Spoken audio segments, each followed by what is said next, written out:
missed you. I did catch up on season 5 of The Expanse, so there's that with quarantine. Great to see you all here today. We'll prepare to take questions. I've been joined again by Commissioner Malcolm and Dr. Jacob to be able to talk about maybe from both their perspectives, a practical application, what happens with this announcement. I think the really good news here is that the buildup of the ecosystem for vaccinating is there, it's solid, and then the federal government now and our private partners, and that conversation I had with Alec Gorski at J&J reassures me that there's a high degree of confidence that the supply of vaccine will continue to reach that higher level and continue to go up. And I think yesterday, President Biden's aggressive goal for us to reach the 200 million doses certainly sets the stage for that. So we're open for any questions you might have. Can you guys go over the universe of people now that are now eligible for the vaccine? Because a lot of people in the age group now open would have already been vaccinated because they're in other categories. Yeah. And then also, how long do you anticipate that taking? Yeah, well, first of all, it is exciting news. And when we looked at the different ones, you'd be surprised on how small maybe some groups are of those, under 50 with no underlying health conditions. That is a relatively small 100,000 or so people. What this opens up the entire universe to is about 4.4 million. Is the way that I think Jan is correct when we looked at the demographics. It adds to the queue, obviously, as we said, but as we've seen, that queue is not equally spread out in all parts of the state. And the thinking behind this is with the large number of vaccines that are coming, it gives flexibility, especially to the providers. And I don't know, Dr. Jacob, you just gave me an example of one that maybe used that, of what that means, if that helps you where we're at on numbers. Yeah, Abe Jacob, Chief Quality Officer, mHealth Fairview. So I think what the vaccination expansion to the tiers, it does give the health systems in particular a lot more flexibility. We would frequently run into circumstances where we could vaccinate a 65-year-old Latinx, but we couldn't vaccinate their 61-year-old otherwise healthy spouse. Now we can vaccinate both, and that makes sense to us. When we think about the risks and the risk we're seeing, and really, we're really going to be focused on the age 50 and above, and those with chronic conditions. I mean, that's who we're seeing being hospitalized right now. Governor, the initial frustration is coming from people who were on the cusp of becoming eligible.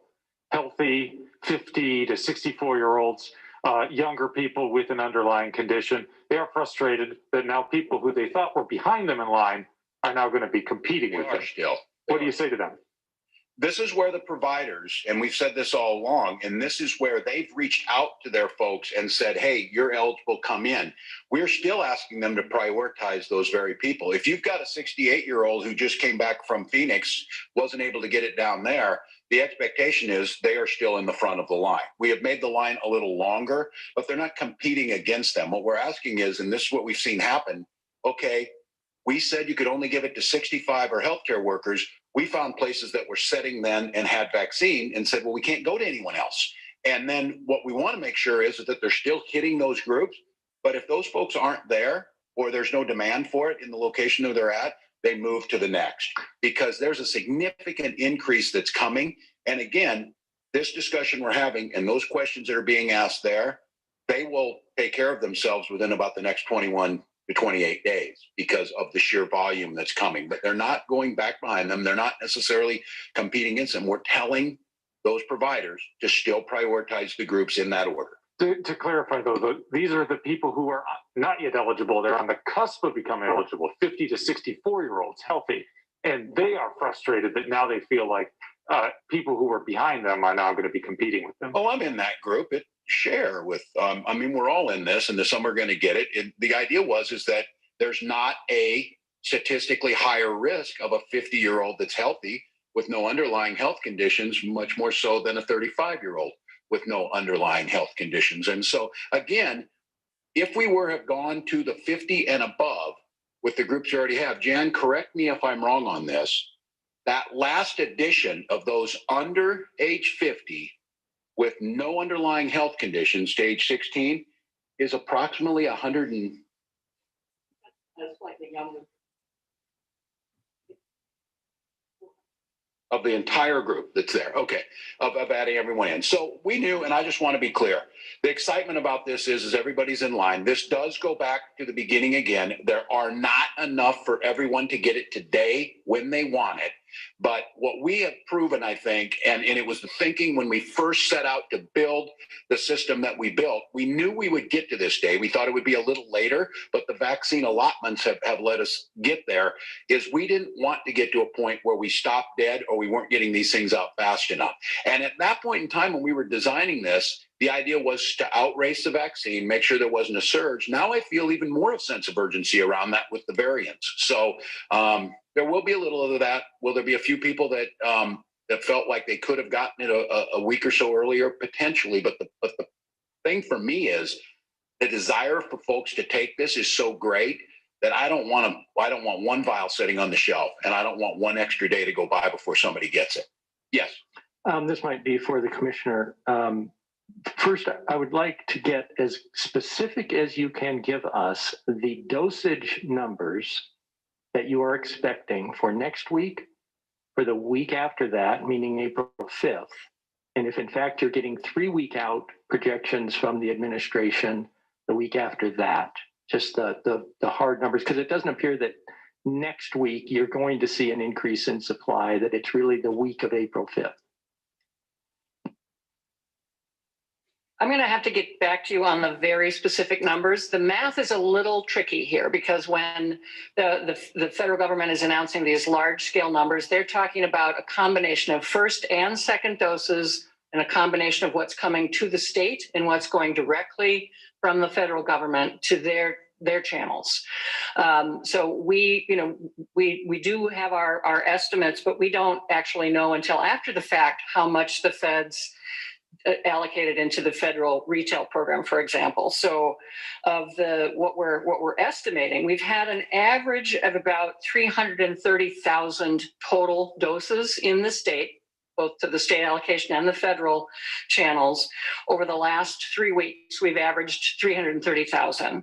What we're projecting for next week, but it is just a projection because we don't know for sure, those federal allocations, is that would bump up to 424,000. What we've also, Tuesday.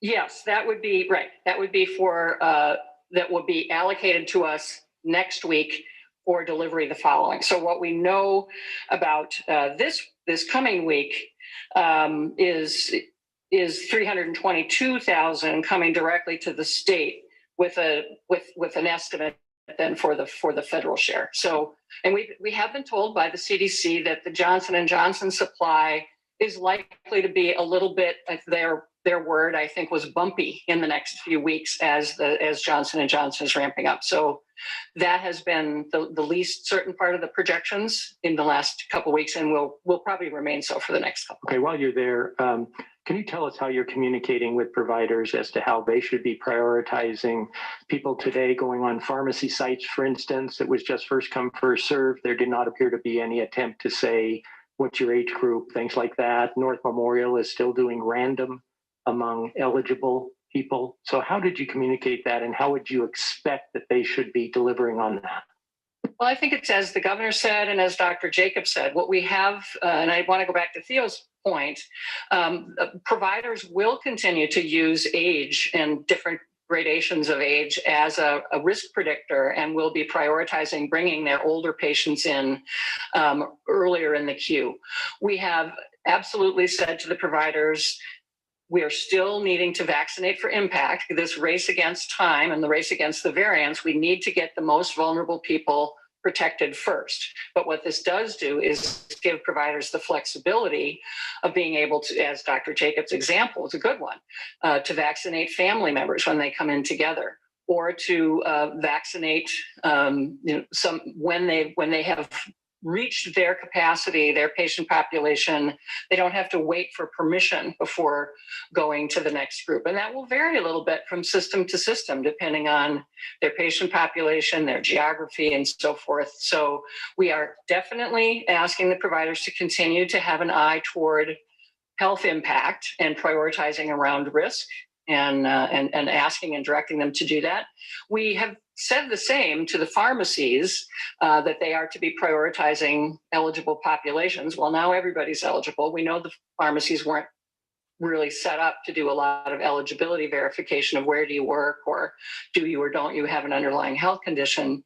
So I think it is an accurate observation that there's probably less of that prioritization going on with pharmacies. But as we are talking with the federal government, where we're trying to get a line of sight to what are the priority populations and the priority locations for some of those retail pharmacy distributions too, because we can have sort of a line of sight to what parts of the state need an additional supply of vaccine, just given the population there.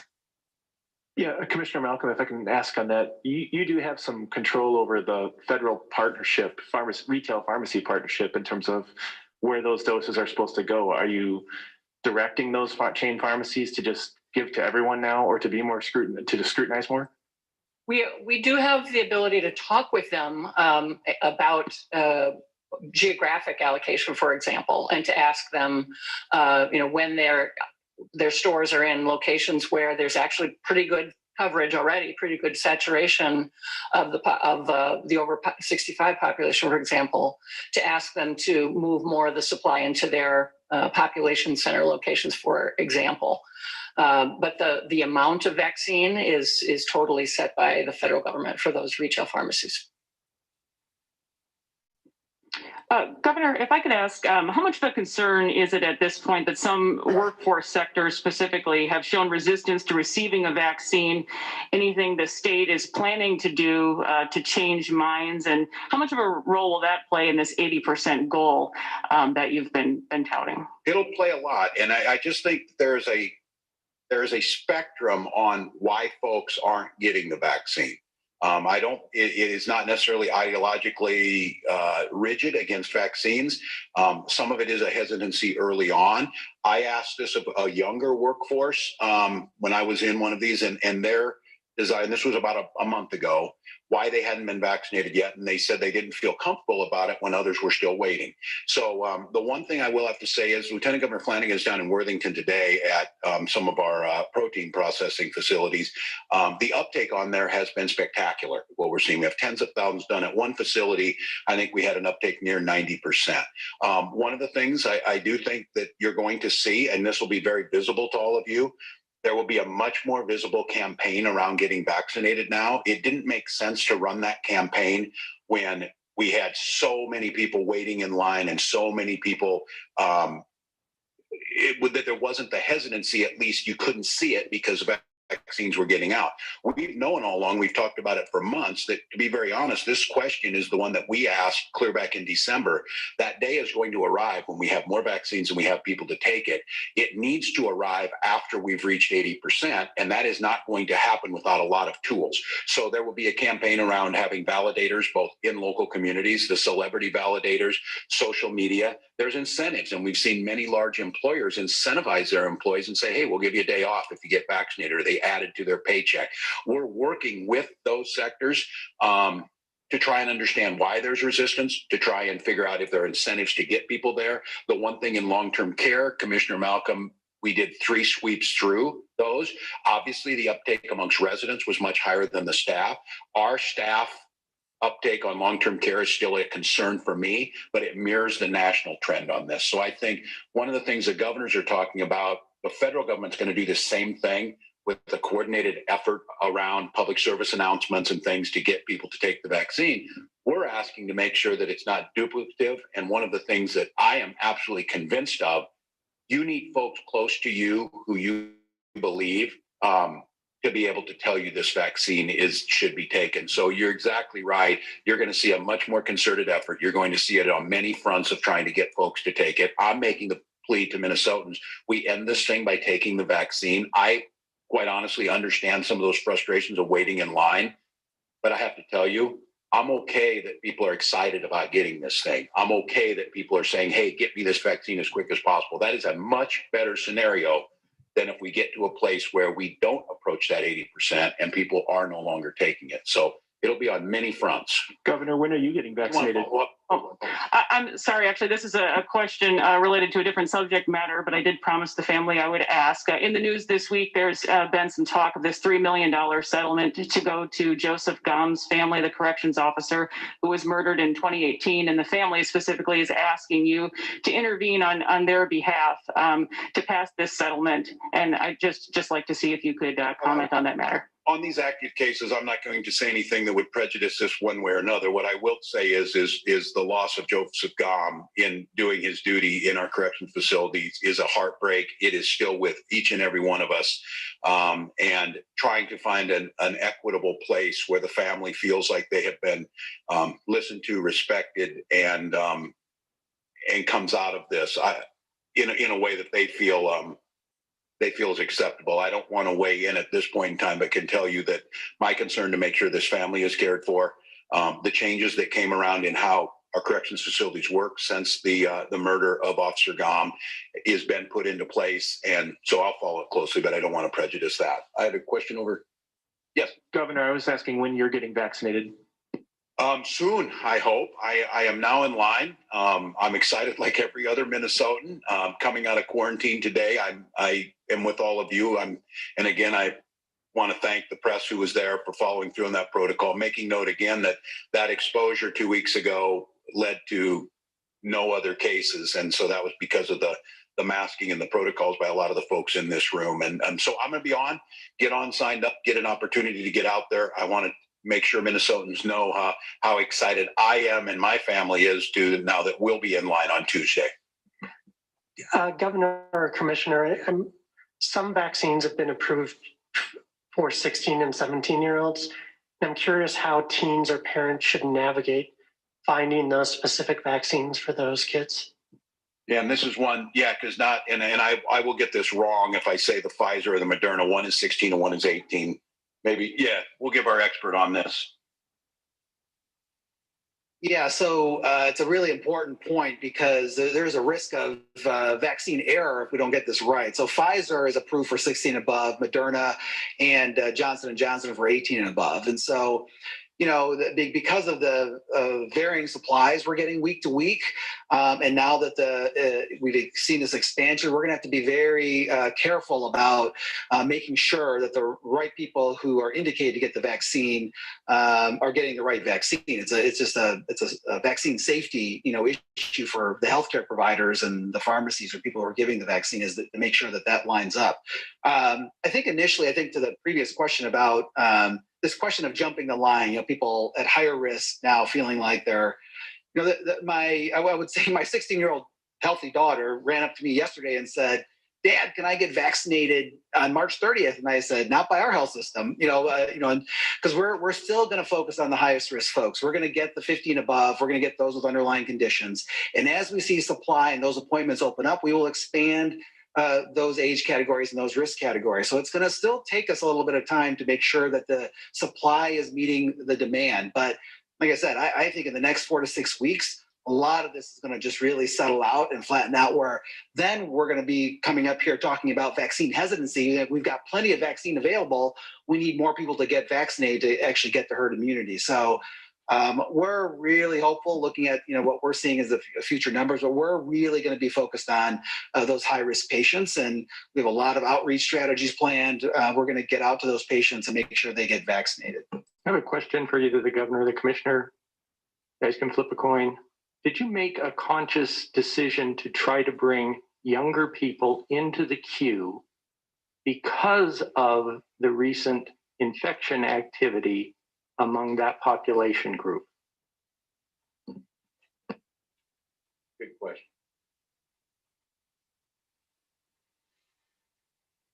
I don't think I could say that there was an explicit calculus about that, but it's certainly helpful. The more we can get vaccine into the places in the community where we are seeing spread, whether that's geographic or certain age groups, the better. And certainly this does immediately help us begin to target vaccination at the parents of the kids, for instance, who are in school and participating in extracurricular activities. We are, I know this wasn't precisely your question, but I think everyone's aware that what we're talking about here is, as Dr. Jacobs said, the lowest age group currently eligible for the Pfizer vaccine is 16. There are trials going on now for younger ages down to 12. And in the case of Johnson & Johnson, they will be testing even younger ages later. But we're hopeful that by sometime in the fall that there will be vaccines available for probably the middle school and high school ages. But just to reinforce that right now we are talking about fairly limited group of younger folks who would be eligible. Peter, it's a good question. And I think it goes to, as we're following CDC and ACIP guidance, the medical ethicists and how this worked, we built this plan back in December when we knew the vaccines were coming with it holistically of what the end would look like. And there was a point on that chart as we're whiteboarding it that said all Minnesotans eligible. At that point in time, to be candid with you, we were thinking August is what that looked like. But we were plugging in what they were telling us of these are the groups that need to go first. These are how you impact, you vaccinate for impact, and start plugging them in. Now, there have been certain things that have happened during this that have kind of, shifted and moved. One of the biggest things, though, is that we stayed true to this idea that you needed to build an infrastructure that had the capacity to take in 420,000 vaccines, 600,000 vaccines, and that it would be about speed of moving everybody through that. And so I think there's an added bonus here around this, that we came to this time and it was the logical sequence of where things were, but it now is, and you're exactly right, it is that younger age group that is spreading the variants. And so if they can get in here, and again, I can't tell you how incredibly exciting it is to me that this isn't August. And then a few weeks ago, it looked like, it would be June that we put out. And then President Biden said, you need to get everybody in May. And then because of the vaccine numbers that we have, we're able to do this today. I'm not certain that all states are here, nor should they, if they don't have the capacity or the ability, or if they have not reached 80% of their seniors, they probably shouldn't. We're just in a little different space. Commissioner, I'm on the Scene Spotter website. I'm sure you've probably gone to it. It's a sea of red in the metro area right now, as far as places that are pharmacies that are offering a shot. If you're in the metro, you have to go to Fergus Falls, is the closest one where they're showing an available appointment at a Walmart pharmacy, which is the same problem as several weeks ago still. What is being done to reallocate where there is excess supply outstate and bring it into the metro? Yeah, and I maybe have you talk about this. This is that issue of, again, building this pretty complex system that moves these things almost in real time to make sure we're focusing on equity geographically, we're focusing on equity racially. Those social vulnerability index played a role in this, and then vaccine uptake by folks. And these numbers and this thing you're looking at, that Theo's looking at, can change relatively quickly. And that's why we're getting, and when we have these conversations about allocations, I get a call every Tuesday night after these have been made by the groups and say, this is our potential allocation. Are we signing off on it for Wednesday? So I'll let you talk about this one. Has been coming up last. Well, it is a balancing act, to be sure. I mean, we have always had an eye to geographic parity to some degree, to say, particularly early on, we were targeting vaccine. Where are the healthcare workers? Where is the long-term care population? Got a little more complicated as we started opening to 65 plus and people with underlying health conditions. And now we are tracking, what is the percentage of the target population or the eligible population that has been vaccinated down to the county level, and having conversations each week about, and we need more information to understand, is the reason why one county is lagging behind another. Is it a supply issue? Is it a vaccine hesitancy issue? So we are continuing to gather more data from our healthcare partners in particular, and pharmacies, to see to the extent that they are giving us real-time data about how quickly their appointments are filling, for example. And if we do have parts of the state where there is unused supply, we are having those conversations to reallocate to the metro area. It's one of the strengths, frankly, of working with the coalitions of healthcare providers. We haven't talked about this for a while, but Dr. Jacob made reference to it. The 10 largest health systems are working together in a collaborative coalition, and they are in a great position to help help with that balancing and moving things around their collective system much more quickly than we could from a state level. And the same is true with the 8 geographically regional healthcare coalitions that are playing a significant role in helping us to get the vaccines to the right place. Do you have the power to tell these chain pharmacies, many of which are in the federal program, to reallocate? We can request it. We can suggest.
We're going to get 4 weeks down the road that are still in vats. They got to leave the vats. They got to be certified by FDA. They've got to be bottled. They've got to be shipped. They've got to be gotten into arms. And so one of the things of moving these around is the cold chain responsibility around Pfizer and Moderna has made it harder. J&J allows us to do that. And this federal piece of it is they have been pretty good partners with us on this, but this has been a complaint the governors have made that we don't have a real good sight picture into exactly how many of those are going out and where they're going. Early on, if you remember in the first couple of weeks where Minnesota looked like we were lagging, it's because the bulk of those vaccines were in the big pharmacies and they weren't giving them out. And what they were doing in many cases, nothing bad here, they were setting on their second doses. And we started to look and see, well, why are some of these states doing so much better? Because they weren't ordering the second doses. And so they weren't setting on the shelf and they weren't getting measured against them. It was a mirage of how fast things were happening, but it was very frustrating to states that we couldn't see that picture. So I think there's good communication there. I think we're working together on this. Theo's point is this, right? I'm very cognizant about making sure all areas of the state get it. But just to be candid, we have uptake. We're finishing in some places, if you will, with the groups that are there in certain counties. So it should make sense for us to move those down. And this is especially true of folks who maybe are depending on public transportation to get there. Their mobility is limited. They're in socially vulnerable indexed areas. We need to then move that vaccine, get it into there and put it into the hands of folks who will get it done. As we get more and more vaccine in the state, is there any cap or limit on the daily amount of doses we're able to give out just because of numbers of people? That's a great question. My guidance was that there should not be, or it should be very high when we built this thing. I think that we had earlier quantified with our healthcare systems, community pharmacies, local public health, kind of the usual vaccinator channels, if you will, that at full capacity, there would be the capacity to do 500,000 a week. with that kind of regular infrastructure. Then you've got the state-sponsored sites in addition to that, or additional community-based sites that we will see more of that kind of community pop-up sites like it are happening in Worthington right now. And then you layer in workplaces that are willing and interested in doing the vaccination. So we've kind of got the steady state of about 500,000 a week with the ability to supplement with state sites, for example. Dr. Jacob, if I can ask a question for you. I guess I was wondering, when the rubber meets the road, say some intrepid young person figures out how to get a vaccine appointment, even though it's not on your priority list, what are you going to do? Are you going to just proceed with it and let that person get the shot, or reschedule them? That's a really good question. I'm hoping this is just a like I said, a 3 or 4 week problem, where this whole jumping the line it's a daily thing we deal with every day. And this is just when anytime you're essentially rationing, which is still a scarce resource. The point is we want Minnesotans vaccinated. And now that the criteria have opened up, if we have the ability to say, that slot is reserved for a 51-year-old or a 45-year-old with diabetes, can you wait a week? Can you wait 2 weeks? Can you wait 3 weeks? That would be our preference. Now, if that vaccine slot's going to go unused, then that gives us the ability to say, to do more real-time vaccination to make sure, and to the point that we have no vaccine left on the shelves at the end of an allocated week. So this is going to be tricky, but again, the expansion gives us a lot more flexibility to focus on our highest risk populations and yet start to fill in some of the gaps if we have vaccine on the shelf to be able to offer that to people who qualify. But our primary focus is going to still be on those highest risk populations, and I don't see that going away for the next couple of weeks. There's still significant demand in terms of our appointment slots, but by those higher risk populations, and that's going to be our focus. Can I just get a clarification on that, Doctor? Are you saying that up until now you have had the capacity to deliver more vaccines than you've actually been able to put into people's arms, or am I misreading? No. I mean, we're giving out 100% of our vaccines to within 7 days for sure, and most of that within 3 days. So the demand is much higher than the supply. And you're right. And this question is good about the 500,000. Again, we built this thing with the intention, and it's our direct guidance that 90% of those are out within 72 hours, and all of them are out by the end of the week. That didn't matter when we were getting 20,000 doses, or it won't matter when we're getting 500,000 doses. That will try and stay the same. Now, that's very difficult, and it gets harder. Some of you are doing the math in your heads right now, assuming we get 420,000, and even if that doesn't increase, you're seeing the 1.7 million doses. So the stories of waiting in line and we can't get in, those are going to be gone in 4 weeks. But the real story that got asked early on is we need to keep that demand continuing to stay up. We need to continue to educate, ask, cajole, whatever it takes to get everybody to take this. You can start projecting out, if Minnesotans keep doing what they're doing, and if the rest of us follow what the 65 plus did to get to 80% in the time they got, you could start projecting out where Minnesota should be approaching between 70 and 80% of the population vaccinated. The really exciting news about that is that's not that far off if this continues to go this way. So I'm just going to end the conversation today with an ask, as I've done for many times over the past year, Minnesotans. Please, if you can get the vaccine, take it. Please have a little patience if you're younger and healthier, but don't pass up this vaccine. All three are very good. Use the sites, help neighbors get this. Let's get this thing done. The sooner we get to 80%, the sooner is this thing's over. We close the books, we close the doors, and we go back to doing the things that we need to do. We have lessons learned. We're going to live with this for years to come. We're going to test for it for years to come. And more than likely, and this is what the folks at Johnson & Johnson and Pfizer and the doctors tell me we're probably going to get yearly boosters just like we do our flu shot. But just like we got our flu shots, none of us really remember getting on websites jammed up with hundreds of thousands of our neighbors to get the flu shot. There's an infrastructure built that will just move those things out just like we're doing right now. So we've got this where we needed to, Minnesota. We've got the infrastructure to do it. The federal government is coming through with good partners. We've got numerous channels for you to receive this. We just need you now to take the shot. Roll up your sleeves, take the vaccine, and let's get done with this thing. So thank you all. Dr. Jacob, thank you again. Appreciate your insight. Thank you.